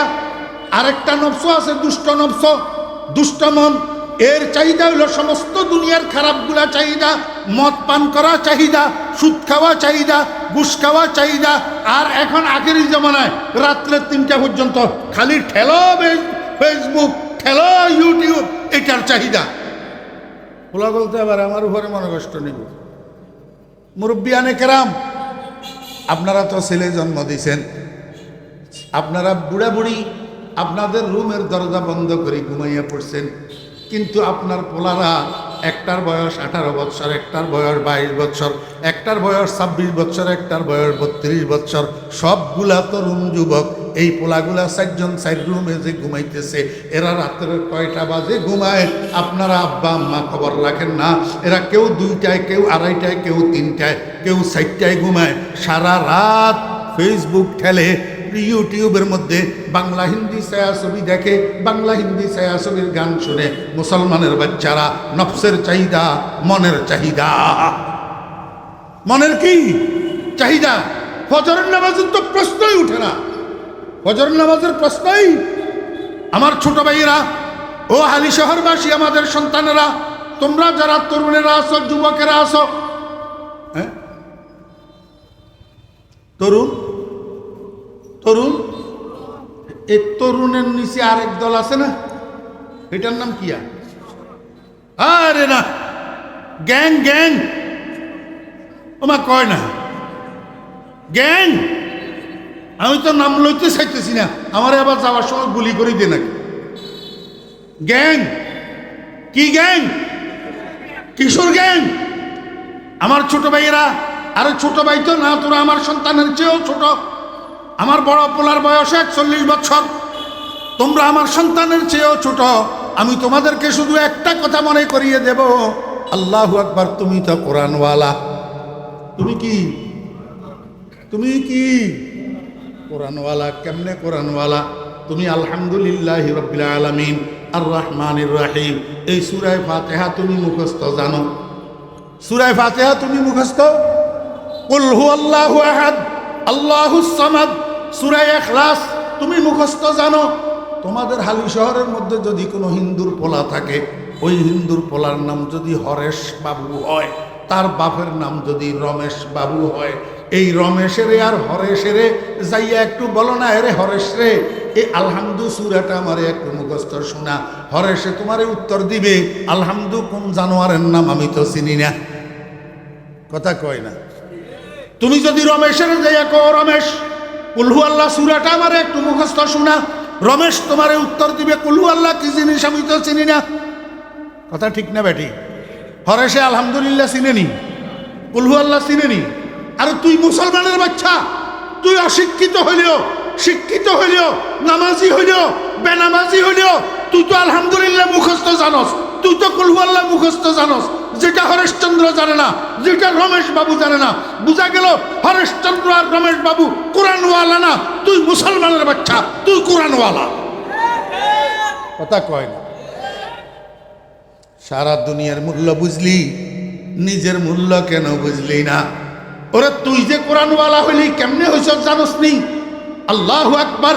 আল্লাহ পাক রব্বুল আলামিন আসমানের মধ্যে ফেরেশতাদেরকে দিয়া লটারি দিছে, লটারি। কোরআন কার ভাগে যাবে, কার ভাগে যাবে না, কি দিছে? আসমা বারে আমানত না তাওয়া নস্ত কশির, আসমা বারে আমানত না তাওয়া নস্ত কশির, কোরআয়ে পাল বানামে মনে দিওয়ানা জদন। এই লটারির মধ্যে কিছু মানুষের নাম উঠছে কোরআনের ভাগে, আর কিছু মানুষের নাম কোরআনের ভাগে উঠে নাই। যাদের নাম কোরআনের ভাগে উঠছে, আল্লাহ পাক তাদেরকে একজন মুসলমান আব্বার ঔরসে দুনিয়াতে পাঠাইছেন, একজন মুসলমান মায়ের গর্ভে দুনিয়াতে পাঠাইছেন, একজন মুসলমান মায়ের কোলে দুনিয়াতে পাঠাইছেন। ও মুসলমানের বাচ্চা, ও কিশোরেরা, ও তরুণেরা, আমাকে উত্তর দে, যদি আল্লাহ তোরে হরেশচন্দ্রের ঘরে পাঠাইতো, তুই আলহামদু কোথায় পাইতি? কুল হু আল্লাহ কোথায় পাইতি? তুই তো দরখাস্ত করস নাই। আল্লাহ দয়া করি, মেহেরবানি করি, তোরে একজন মুসলমান আব্বার ঔরসে দুনিয়াতে পাঠাইছে, একজন মুসলমান মায়ের কোলে দুনিয়াতে পাঠাইছে। সেই সুবাদে ছোটকালে, শৈশবকালে 5 বছর বয়সে, 6 বছর বয়সে সকালবেলার মুক্তবে নুরানি মাদ্রাসায় তুই কোরআন শরীফ শিখছত, আলহামদু শিখছত, কুল হু আল্লাহ শিখছত। সেই সুবাদে তুই কোরআনওয়ালা হলি। এখন কোরআনওয়ালা হইয়া তোর চাল চলন রমেশ বাবুর মতো কেন? তোর চাল চলন হরেশ বাবুর মতো কেন? মনে কষ্ট হলে আমার মাফ করে দিস। আর যদি মনে কষ্ট যায় মাফ করতে না পারস, তো আমারে গুলি করে দিস, গুলি করে দি। আমারে কোথায় পাঠাইবি? আমি নিচের দিকে যাব তো, তুই কি জজবুসের মতো 40,000 ফুট উপরের দিকে যাবি নি? 2 দিন পরে আমারে যেখানে পাঠাইবি তুইও সেখানে যাবি। আরেক মায়ের কোল খালি করি রাস্তায় লুটাইয়া দিতেছ, কোন মায়ের সন্তানকে গুলি করি খুন করতেছ, তুই কেন বুঝস না?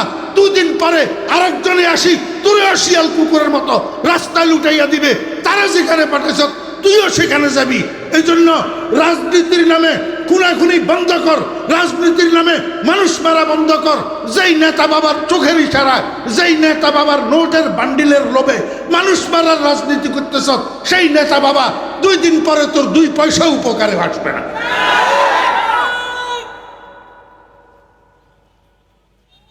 এর চেয়ে সুন্দর করে বুঝানোর ক্ষমতা আল্লাহ আমারে আর দেয় নাই।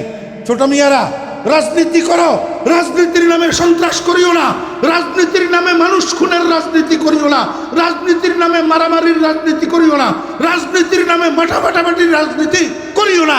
তোমার যেই নেতাদেরকে খুশি করার জন্য এগুলা করতেছ, এই নেতারা তোমারে জুতা পালিশ করার ব্রাশের মতো ব্যবহার করে, জুতা পালিশের ব্রাশের মতো।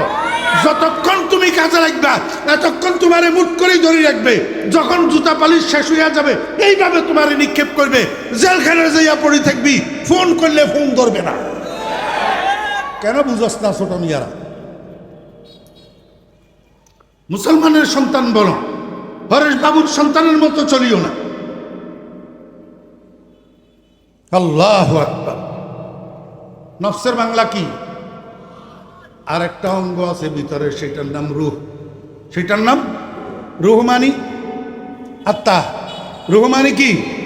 আমার ভাইয়েরা, দোস্ত বাব, এই রুহু আর নফস দুটা জিনিস মানব দেহের ভিতরে আছে যে সত্য, কিন্তু সারা শরীরের কাটিয়া টুকরা টুকরা করলেও এই দুই জিনিসের দেখা মিলে না। ঠিক না বে? ঠিক কর। এখন তো সময় আমারে অনুমতি দিতেছে না, নইলে আর একটু বুঝাই কইতাম। হ্যাঁ, ওই শ্বশুর বাড়ির জামাই গেছে বেড়াইতো, জামাই আসিল একটু হেবলা টাইপের, তো শ্বশুরে 10 টাকা দিছে, কয় জামাই বাবা বাজারে যাইয়া 10 টাকা দিয়া কিছু খাইয়া আসেন। তো জামাই বাবা বাজারে ঢুকতেই পাইছে তরকারি দোকানদার একটা, তরকারি দোকানদারেরা যাইয়া কয়, ভাই আমারে 10 টাকার কিছু দেন, 10 টাকার কিছু দেন। হাতে কইছে কিছু। দোকানদারের দোকানে জামিলা আসিল, দোকানদারে বুঝছে কচু। দোকানদারে বুঝছে কি? ওই কাঠ কচুর তরকারি আছে না, আধা কেজি পিস করি করি রেখছে, 1 কেজি 10 টাকা করে বিক্রি করে, 1 কেজি 2 পিস মিলে, কয় পিস? 2 পিস। এতে যখন 10 টাকা দিয়ে বলছে আমারে কিছু দেন, দোকানদারে কচু বুঝছে, এই জন্য 2 পিস কচু তারে ধরাই দিছে। এখন 1 পিস পকেটের মধ্যে লইয়া আরেক পিসের সাবাইতে সাবাইতে শ্বশুর বাড়ির দিকে হাঁটা শুরু করছে। অর্ধেকের চেয়ে বেশি রাস্তা গেছে, 1 পিস শেষ হয়ে গেছে, পকেটের থেকে আরেক পিস বাইর করি আবার সাবানি শুরু করছে। কি? রসের গোল্লানি, কাঁচা কচু, কাঁচা কচু। এখন যখন শ্বশুরবাড়ির দরজা পর্যন্ত গেছে, আরো 1 টুকরা বাকি রয়ে গেছে, কিন্তু এইটা আর খাইতে পারে না। ইতিমধ্যে গলার মধ্যে চুলকানি শুরু হয়ে গেছে। চুলকানি কি হয়ে গেছে? শুরু হয়ে গেছে। গেছে আস্তে আস্তে শ্বশুরের ঘরে, যাইতে যাইতে ব্যথা বাড়ছে, এবার চিৎকার শুরু করছে। এখন শাশুড়ি জিজ্ঞেস করে, বাবারে কি হয়েছে? কয়, আব্বাই আমারে 10 টাকা দিছিল কিছু খাওয়ার জন্য, এখন কিছু খাইছি পরে আমার এই অবস্থা হয়েছে। শ্বশুর বেটাও আসিল রুমের ভিতর, শুনি বাইরে আসে, কয় জামাই বাবু আমি আপনারা কিছু খাইতে কইছি, আপনি কি খাইছেন? কয় যে একটু আছে তো পকেটের ভিতরে, এই যে। যখন শ্বশুরের মাথার উপরে আসমান ভাঙ্গি পড়ল, এটা তো কাঁচা কচু। কয় এটা কিনলে আপনি খাইছেন? কতগুলা খাইছেন? কয় যে আমি 10 টাকা দিই কিছু দিতে বলছিলাম, আমার 2 টুকরা এটা দিছে, আমি 1.5 টুকরার থেকেও একটু বেশি খাইছি, এখন তো আমার গলায় ব্যথা করে। শ্বশুরে কয়, আপনারে আমি কিছু খাইতে কইছিলাম, আপনি দোকানদারের যাইয়া কি কইছেন? কয় আমি কিছু দিতে কইছিলাম। কয় যে পাগলের ফোলা পাগল, কিছু দিতে কইলেন কেন আপনি? কয় আপনি কিছু খাইতে কইলেন কেন? কয় আমি তো কিছু খাইতে কইছিলাম, বাজারে কিছু নামের কিছু নাই। কয় কিছু নামের কিছু না থাকলে আমার কিছু খাইতে কইলেন কেন? কয় পাগলের ফোলা পাগল, বাজারে কিছু নামের কিছু নাই যে কথা ঠিক, কিন্তু যত কিছু আছে সব কিছু কিছু। কথা কয় তো ভোট দিবেন না? বাজারে যা কিছু আছে সব কিছু কি? আপনাদেরকে যদি এখান দিয়ে এখন মানুষ একটাই যদি দাঁড়াই ডাকে, এই মানুষ, আপনারা কি মনে করবেন? কিরে শীত গেল গা, এখন এইটা কোত্থেকে আইলো? এই মানুষ এটা কোন ধরনের ডাক? কারে ডাকে? কেন বেটা কি ভুল ডাকছেনি? মানুষের এই তো ডাকছে। আপনারা এখানে যারা বসে আছেন সব কি মানুষ না জানোয়ার? তাহলে হের ভুল হইল কেমনে? হের ভুল হয়েছে এমনে, মানুষ তো সবাই আছে, কিন্তু মানুষ নামের মানুষ নাই। মানুষ নামের বাজারে যাহা কিছু আছে সব কিছু কিছু, কিন্তু কিছু নামের কিছু। আসল মানুষটাই হইল রুহু, আসল মানুষটাই হইল কি? বুঝি দেখলে বলেন, রুহের নাম মানুষ না শরীরের নাম মানুষ? রুহের নাম মানুষ। তাহলে আসল মানুষটাই হইল রুহু, কিন্তু রুহু নামের কিছু শরীরের মধ্যে নাই। কাটি টুকরা টুকরা করেন না, রুহ নামের কিছু পাওয়া যায় কিনা? আমার ভাইয়েরা দোস্ত অভাব, এই দুইটা অঙ্গ মানব দেহের ভিতরে আছে, নফস আর রুহু, কিন্তু এই দুটোটার অস্তিত্ব নাই। আর একটা অঙ্গ আছে, সেটার নাম হলো কলব।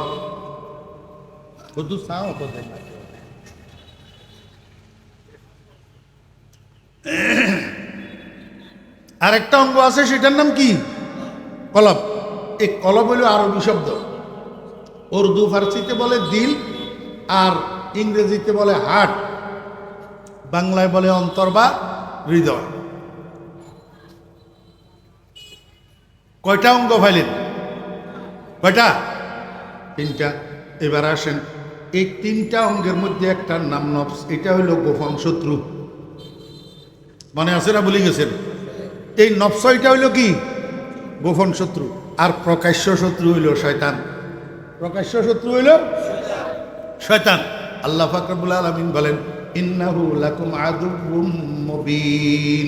শয়তানের পদচিহ্ন অনুসরণ করিও না, শয়তানের পথের প্রতীক হইও না, শয়তান যে রাস্তা দিয়ে হাঁটে সেই রাস্তা দিয়ে হাঁটিও না, শয়তান তোমার কাছে যা চায় সেই চাহিদা পূরণ করিও না, কারণ শয়তান তোমার প্রকাশ্য শত্রু। এই শয়তানের অনুসরণ করিও না, শয়তান তোমার প্রকাশ্য শত্রু, এই কথা কই আল্লাহ কি বুঝায়? আমার ভাইয়েরা দোস্ত আহবাব, 16 বছর দুইটা ছেলে বন্ধুত্ব করছে, একজন আরেকজনের বন্ধু বানাইছে। আমার ভাইয়েরা দোস্ত আহবাব, দুইটা জুড়ি, এক জুড়িতে দুইজন, আরেক জুড়িতে দুইজন। প্রথম জুড়ির মধ্যে একজন মদদি, দ্বিতীয় জুড়ির মধ্যে একজন নামাজি। এখন প্রথম জুড়ির মধ্যে মদদি যেটা, এটা মাগরিবের নামাজের পরে ওই দ্বিতীয় বন্ধুরে হাত ধরে টানে, কয় বন্ধু আয় এদিকে একটু যামু। বন্ধুকে কয় কিরে ভাই সেদিকে কই জ্বর, এটা তো অন্ধকার গলি, চিপা গলি, এদিকে কই যাইতেছ? ওই সামনে একটা দোকান আছে, সেই দোকানে যাব। বুঝছেন তো কিসের দোকান? কথা কয় না। ইয়াবার দোকান, বাবার দোকান, আর ডাবার গাঞ্জা। বন্ধু গাঞ্জাখোর, এই গাঞ্জাখোর বন্ধুরে আরেক বন্ধুরে কোন দিকে টানি নিয়ে যায়? কথা কয় না। এক বন্ধু আরেক বন্ধুরে গুনার দিকে টানি নিয়ে যায়। আরেকটা জুটির ভিতরে একটা বন্ধু নামাজি। এই নামাজি বন্ধু যখন মাগরিবের নামাজের আজান হইছে, বন্ধুরে হাত ধরিয়া টানে, কয় বন্ধু আয় দনজনে মাগরিবের নামাজটা আদায় করি, তারপরে দনজনে নাস্তা করব। কথা বুঝছেন না বুঝেন না? আমার আপনারা বুঝে থাকলে বলুন, কোন দুশ্মনে আরেক দুশ্মনের খায়ের খাই করেনি, কোন দুশ্মনে আরেক দুশ্মনের কল্যাণ চায়নি, জি মঙ্গল চায়নি, শত্রুয়ে শত্রুর মঙ্গল চায়নি। আরে মিয়া বিজয়ী হয়েছে নির্বাচনে, এরপরে খানা করতেছে, দাওয়াত করে ওই মানুষগুলারে যারা ভোট দিছে, যারা ভোট দিল এদেরকে দাওয়াত করে না।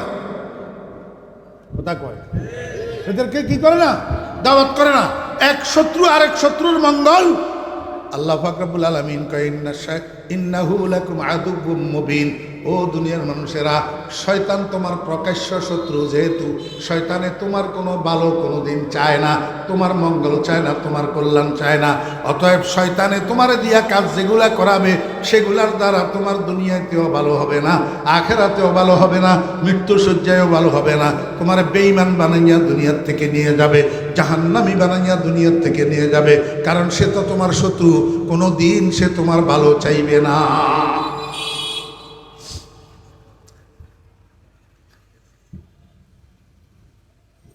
একটা কথা আপনাদেরকে একটু শিখাই দিই, শয়তানে আবার কোনো কোনো সময় মানুষের উপাস রাখি ধোকা দে, আর কোনো কোনো সময় অতিভোজন করাই ধোকা দে। একটু কঠিন। কোনো সময় উপাস রাখি ধোকা দে, আর কোনো সময় অতিভোজন করাই কি করে? ধোকা দে। শয়তানের ধোকা বুঝা বড় কঠিন। আল্লাহর এক ওলি 40 বছর পর্যন্ত তাহাজ্জুদের নামাজ পড়ে, 40 বছর পরে একদিন শয়তান মানুষের ছবি ধরি এই আল্লাহর ওলির ঘুমের ঘরে ঢুকছে, ঢুকি বসে বসে মাথা টিপের। কি করে? তো মাথা টিপলে একটু ভালো লাগে না? ঘুম একটু ভালোভাবে ধরছে, এখন আজকে আল্লাহর ওলি তাহাজ্জুদের সময় আর সজাগ হইতে পারে নাই। মুয়াজ্জিন যখন আসসালাতু খায়রুম মিনান নাওম বলছে, এইবার বুজুর্গর ঘুম ভাঙছে। এবার ঘুমের থেকে উঠে কয়, হাই কি করলাম, 40 বছর পর্যন্ত তাহাজ্জুদ কজা হইল না, আজকে কেন আমি সজাগ হইতে পারলাম না, আজকে তাহাজ্জুদ কেন পড়তে পারলাম না। বড় অনুশোচনা করি, অজু করি, তাড়াতাড়ি মসজিদে গেছে। যেহেতু আজান হইয়া গেছে, আগে ফজরের 2 রাকাত সুন্নত পড়ছে।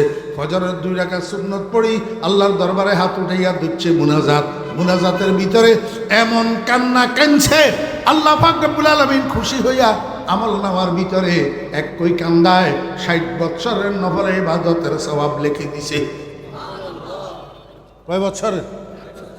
শয়তান খুশি নি না বেজার? শয়তানের মুখের মধ্যে খালি দুলা মারের। হাই কি করলাম, ভালোর জন্য তাবিজ দিলাম, পায়খানা পেশাব বন্ধ হওয়ার জন্য, এখন তো পায়খানা হইয়া গেল। ভালোর জন্য করলাম, তাহাজ্জুদ থেকে বিরত রাখলাম, এখন তো 60 বছরের সওয়াব পাইয়া গেছে। তার থেকে তো ভালো তারে জাগাইয়া তাহাজ্জুদ পড়াইয়া দেওয়াই তো ভালো। পরের দিন জানালার কাছে আসি, কয়, এ আব্দুল্লাহ কুম সাল্লি সালাত তাহাজ্জুদ। জানালার কাছে কয় যে খুদার বান্দা উঠো, তাহাজ্জুদের নামাজ পড়ো। আল্লাহর ওলি কয়, মানান্তা কে রে তুই? কয়, হুজুর চিনেন নাই, আনা ইবলিস। আনা আল্লাহর ওলি কয়, ইবলিস যদি তুই হইয়া থাকিস তো তোর কাম তো তাহাজ্জুদের জন্য মানুষের জাগাইয়া দেওয়ানো, বরং মানুষের ঘুম পাড়াইয়া রাখা, তাহাজ্জুদের থেকে বঞ্চিত করা। তুই আমার জাগাই দিতেছ কেন? কয়, হুজুর বুঝেন নাই, এই গত রাত্রে লাথি খাইছি যে, এই জন্য আজকে এখন জাগাই দিতেছ। কয়, কেমনে লাথি খেলি? কয় যে কালকে রাত্রে যে আপনি সজাগ হইতে পারেন নাই, ঘুম ভাঙ্গে নাই, তাহাজ্জুদ পড়তে পারেন নাই, আমি মানুষের ছবি ধরি আপনারে আসি বসে বসে মাথা টিপছিলাম, আপনার কাছে একটু ভালো লাগছিল, ঘুমটা ভারী হয়েছিল, এর জন্য তাহাজ্জুদটা পড়তে পারেন নাই। তাহাজ্জুদ না পড়তে পারার কারণে পরবর্তীতে মসজিদে যাইয়া ফজরের নামাজ পড়ি, আপনি যে কান্দা দিলেন, এক কই কান্দায় আল্লাহ পাক আপনার আমলনামার মধ্যে 60 বছরের নফল ইবাদতের সওয়াব লিখে দিছে। আমি তো ধ্বংস হইয়া গেছি, এই জন্য মনে মনে সিদ্ধান্ত নিছি আপনারে আর ঘুম পাড়াইয়া রাখা ঠিক হবে না। তাহাজ্জুদের সময় আপনারে জাগাইয়া দেওয়াই ভালো, 4 রাকাত পড়েন, এটাই ভালো। শয়তানের দোকা বুঝা বড় বড় দায়। রাইহা ওয়াহিয়া ফিল আমালি সাইমাতুন ফারুব্বা মাসমাসাতিন শাররুম মিনাত তুখামি। শয়তানে কতগুলো আর মসজিদে যাইতে দেয় না, নামাজ পড়তে দেয় না, এগুলার রাখে উপাস, এগুলার রাখে কি উপাস।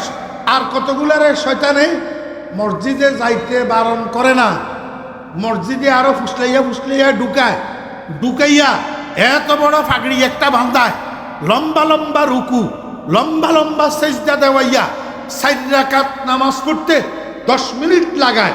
ওই শেষ কিনারে নামাজ যখন শেষ হয়, তখন দিলের ভিতরে একটু কুমন্ত্রণা ঢুকাইয়া দে, এ তুই যে বুজুর্গ হইতেছ, লম্বা লম্বা রুকু সেজদা করি, লম্বা লম্বা নামাজ পড়তেছ, লম্বা ফাগড়ি বাঁধছ, এটা মানুষে দেখতেছে নি, একটু ডানে মামে তাকাইয়া দেখেছা গেল নি, সর্বনাশ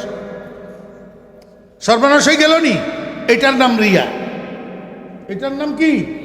রিয়া। ক্বালা নবী সাল্লাল্লাহু আলাইহি ওয়াসাল্লাম, ইন্না আশাদ্দা মা আখওয়াফু আলা উম্মতি আশ-শিরকুল খফি। কিলা ওয়া মা আশ-শিরকুল খফি ইয়া রাসূলুল্লাহ? ক্বালা আর-রিয়া। আল্লাহর হাবিব বলেন, আমি যেই জিনিসটার জন্য আমার উম্মতের জন্য আমার দুনিয়া থেকে যাওয়ার পরে আমি ভয় করি, সেই জিনিসটা হলো শিরকে খফি, অস্পষ্ট শিরিক। সাহাবীরা জিজ্ঞাসা করেন, ইয়া রাসূলুল্লাহ, অস্পষ্ট শিরিক কি? নবীজি বলেন, আর রিয়া, লৌকিকতা, মানুষকে দেখানোর জন্য ইবাদত করা, মানুষকে দেখানোর জন্য বুজুর্গি করা, মানুষকে দেখানোর জন্য বুজুর্গি দেখানো, রিয়া। এই রিয়া সর্বনাশের মূল। এটা করি যে কোনে শয়তানিয়া। আমার ভাইয়েরা দোস্ত আহবাব, এই জন্য আল্লাহ পাক রব্বুল আলামিন বলেন, ইন্নাহু লাকুম আদুউম মুবিন, শয়তান তোমাদের প্রকাশ্য শত্রু। খবরদার, শয়তানের চেক দিয়ে রাখতে হবে, শয়তান যেন তোমার কাছে আসতে না পারে। তাহলে কোথায় চেক দিতে হবে? ক্বালান নবী সাল্লাল্লাহু আলাইহি ওয়াসাল্লাম। মনোযোগ আসেনি? এই হাদিসটা বোঝানোর জন্য আমি এতটুকু দরজা আপনাদেরকে ঘুরে যাচ্ছি। قال النبي صلى الله عليه وسلم ثلاثة أبواب يدخل منها الشيطان على العبد الغفلة والشهوة والغضب أو كما قال النبي عليه الصلاة والسلام আল্লাহর হাবিব বলেন মানুষের কাছে শয়তান আসার তিনটা দরজা। এই তিনটা দরজা যদি তুমি চেক দিয়ে রাখতে পারো, এই তিনটা দরজা যদি বন্ধ রাখতে পারো, তাহলে শয়তান আর তোমার কাছে আসতে পারবে না, তোমাকে কুমন্ত্রণা দিতে পারবে না, তোমাকে দিয়া শয়তান আর গুনাহ করাইতে পারবে না। কয় দরজা? তিন দরজা। এক নম্বর দরজার নাম হলো গাফলত। এক নম্বর দরজার নাম কি? আমার ভাইয়েরা, দোস্ত আবাব, আমি পাও ধরি আপনাদেরকে বলতেছি, পাও ধরি অনুরোধ করতেছি, একটু মনোযোগ সহকারে শুনি।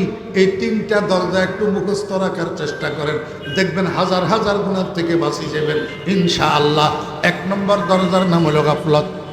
এক নম্বর দরজার নাম কি? গাফলত। মানি গাফলতের দুই অর্থ। কয় অর্থ? দুই অর্থ। এক অর্থ হইল অলসতা, আর এক অর্থ হইল উদাসীনতা। উদাসীনতা মানি অমনোযোগিতা। আমার ভাইয়েরা, দোস্ত আবাব, এই এক অলসতায় মানুষের অনেক ইবাদত থেকে বঞ্চিত করে, আর এক উদাসীনতায় মানুষকে হাজার হাজার লক্ষ লক্ষ গুনার মধ্যে লিপ্ত করায়।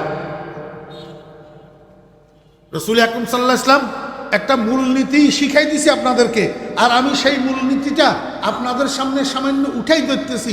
বিশ্লেষণ করার তো সময় নাই, বা সময় থাকলেও বিশ্লেষণ করলেও আপনারা মনে রাখতে পারবেন না।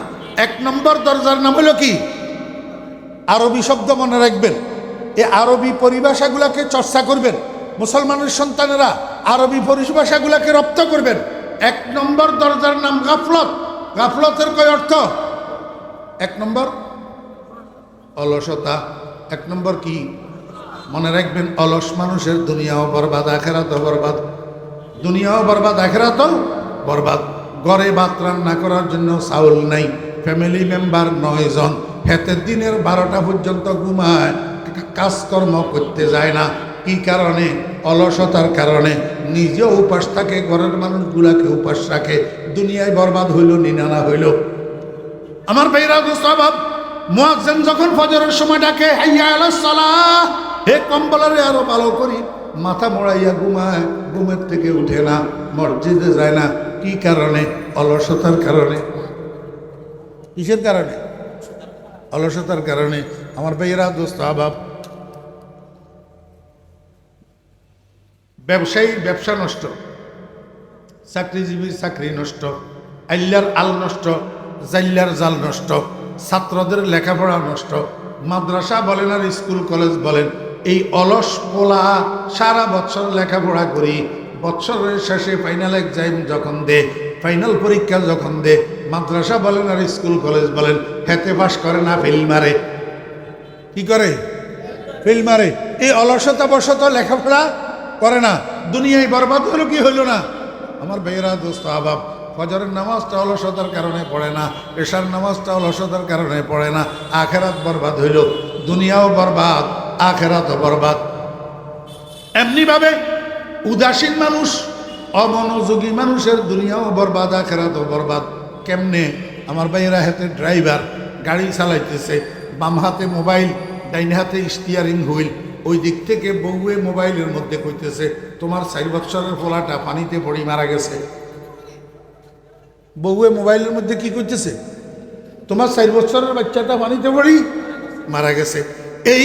এই সংবাদ শোনার পরে মানুষের হাল ঠিক থাকার কথা না।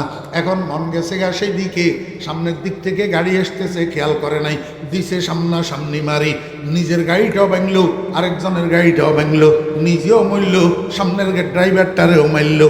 কারণটা কি? অমনোযোগিতা, উদাসীনতা। কথা বুঝছেন নি না বুঝেন নাই? দুনিয়া বরবাদ হইল নি, আখেরাত বরবাদ। কেমনে আখেরাত বরবাদ?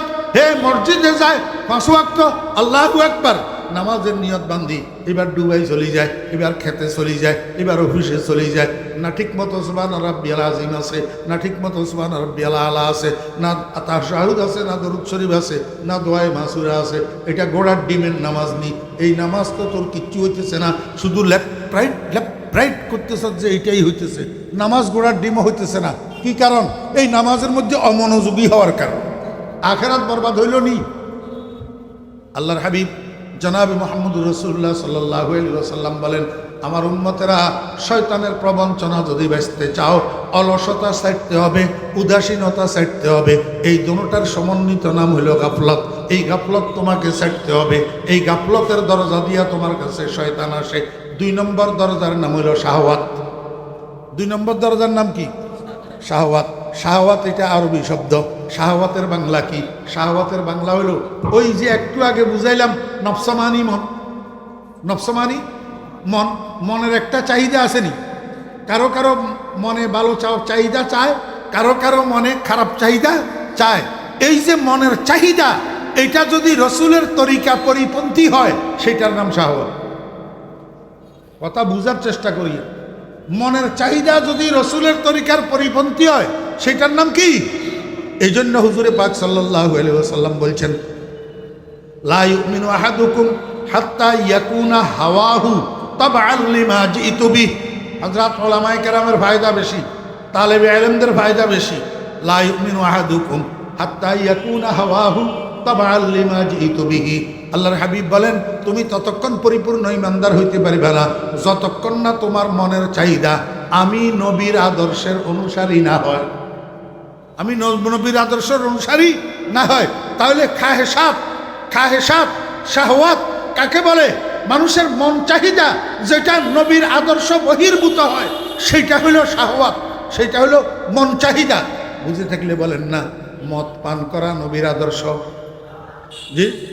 সুদ খাওয়া নবীর আদর্শ, পতিতালয়ে যাওয়া নবীর আদর্শ, বেগানা মেয়ের সাথে গার্লফ্রেন্ড করি আল্লাহু আকবার পার্কে ঘুরা নবীর আদর্শ। নাউজুবিল্লাহ, কোনো দিন নবীর আদর্শ হইতে পারে না। এটা মন চাহিদা। এটা কি?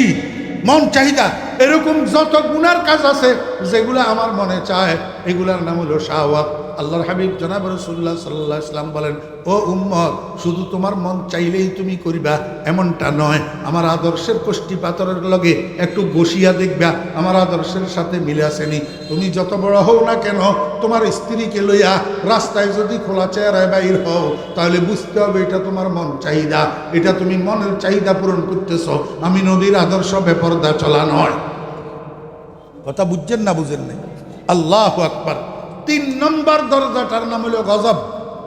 মাওলানা মুজিবুল হক সাহেব আসছে, ফরাজি সাহেব, ওনাকে নিয়ে আসেন, স্টেজে নিয়ে আসেন। 3 নম্বর দরজার নাম কি? কথা কয় না। গজব। গজব আরবিতে কি কয়? গজব। গজব শব্দের অর্থ হলো রাগ, ক্রোধ। এই রাগের 3টা স্তর আছে। রাগের কয়টা স্তর? 3টা স্তর। আল্লাহু আকবার। এই 3 স্তরের মধ্যে একটা স্তর ভালো, যেটা মিডিয়াম স্তর। এটা ইসলামী সায়েন্সের পরিভাষায় এটাকে বলে সুজাত। আর 2টা স্তর হইল ঘৃণিত, আর 2টা স্তর হইল অগ্রাহ্য। একটার নাম জুবুন আর একটার নাম তাহাব্বুর। একটার নাম জুবুন আর একটার নাম তাহাব্বুর। জুবুন হইল কাপুরুষতার নাম। তোমার ন্যায্য অধিকার সংরক্ষণ করার জন্য যেই রাগের দরকার, সেই রাগ তোমার কাছে না থাকার নাম কাপুরুষতা। কথা কয় না?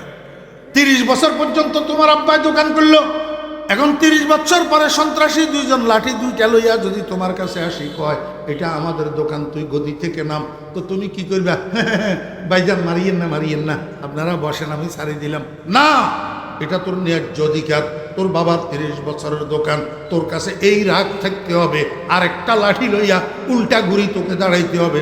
এই বেটারা, কে তোরা? আমার দোকান, আমি কেন তোদেরকে ছাড়বো? এই রাগ তোর কাছে থাকতে হবে তোর ন্যায্য অধিকার সংরক্ষণ করার জন্য। এই পরিমাণ রাগ যদি তোর কাছে না থাকে, তাহলে তুই কাপুরুষ। তাহলে তুই কি? ও ইমানদাররা, যদি তোমার আল্লাহর উপরে আক্রমণ আসে, যদি তোমার রসুলের উপরে আক্রমণ আসে, কেউ কোনো নাস্তিক যদি তোমার আল্লাহকে গালি দেয়, তোমার রসুলকে যদি গালি দেয়, তোমার আল্লাহর সম্ভ্রম রক্ষা করার জন্য, তোমার রসুলের সম্ভ্রম রক্ষা করার জন্য, প্রতিবাদ করার জন্য, প্রতিহত করার জন্য যেই পরিমাণ রাগের দরকার, সেই রাগ যদি তোর কাছে না থাকে, তাহলে তুই কাপুরুষ। তাহলে তুই কি? কাপুরুষ। এটাকে ইসলামী সায়েন্সের পরিভাষায় বলে জুবুন, আর ইসলামী সায়েন্সের পরিভাষায় রাগের একটা উগ্র স্তর আছে, এটাকে বলে তাহাব্বুর। তাহাব্বুর মানে উগ্র রাগ।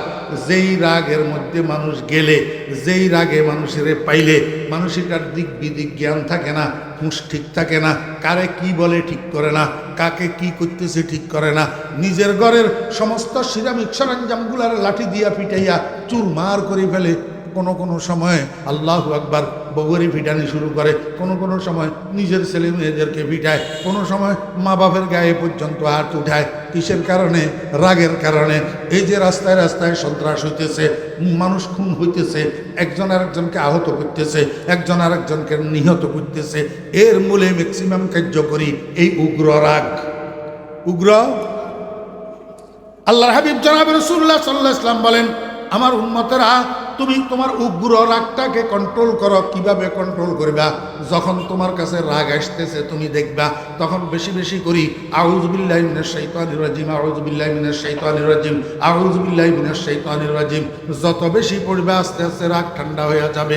আল্লাহর নবী বলেন, যদি এইটার দ্বারাও যদি রাগ তোমার না থামে তাহলে এক কাজ করো, তুমি যদি দাঁড়ানো থাকো বসে যাও, রাগ ঠান্ডা হয়ে যাবে। যদি বসা থাকো শুইয়া যাও, রাগ ঠান্ডা হয়ে যাবে। যদি এইটার দ্বারাও রাগ না থামে তাড়াতাড়ি অজু করো, দেখবা অজু করলে তোমার রাগ ঠান্ডা হয়ে যাবে। যদি অজুর দ্বারাও রাগ ঠান্ডা না হয়, সেই অজু দিয়া 2 রাকাত নামাজের নিয়ত বান্ধ, 2 রাকাত নফল নামাজের নিয়ত বান্ধ। 2 রাকাত নফল নামাজ শেষ হইতে হইতে দেখবা তোমার কাছে আর রাগের গোষ্ঠীও থাকবে না। রাগের গোষ্ঠীও কি থাকবে না। উগ্র রাগ এটাকে কন্ট্রোল করতে হবে। খবরদার, রাগান্বিত অবস্থায় কোনো কাজ করা যাবে না। রাগান্বিত অবস্থায় কাজ করায় শয়তানে, রাগান্বিত অবস্থায় কাজ করায় কে? শয়তানে। এই রাগের দরজাটাকে যদি পাহারাদারি করা যায়, এই দরজা দিয়া যদি শয়তানের আগমনকে রোখা যায়, তাহলে মানুষ হাজার হাজার গুনাহ থেকে বাঁচে যেতে পারে। قال النبي صلى الله عليه وسلم ثلاثة أبواب يدخل منها الشيطان الغفلة والشهوة والغضب أو كما قال النبي عليه الصلاة والسلام। মনে রাখতে পারবেন তো ইনশাআল্লাহ? ইনশাআল্লাহ আল্লাহ পাক সবাইকে মনে রাখার, আমল করার তৌফিক দান করেন। ওয়া আখিরু দাওয়ানা আনিল হামদুলিল্লাহি রাব্বিল আলামিন ওয়া সাল্লাল্লাহু তাআলা আলা খাইরি খালকিহি মুহাম্মাদিন ওয়া আলিহি ওয়া সাহবিহি আজমাইন। এখন আপনাদের সামনে আজকের মাহফিলের প্রধান অতিথি আমার স্নেহের ছোট ভাই মাওলানা মজিবুল হক ফরাইজি সাহেব দামাত বারাকাতুহুম বয়ান করবেন। এই যে হুজুর আসে গেছে, এই দিক দিয়ে রাস্তা দেন, হুজুরের একটু রাস্তা দেন।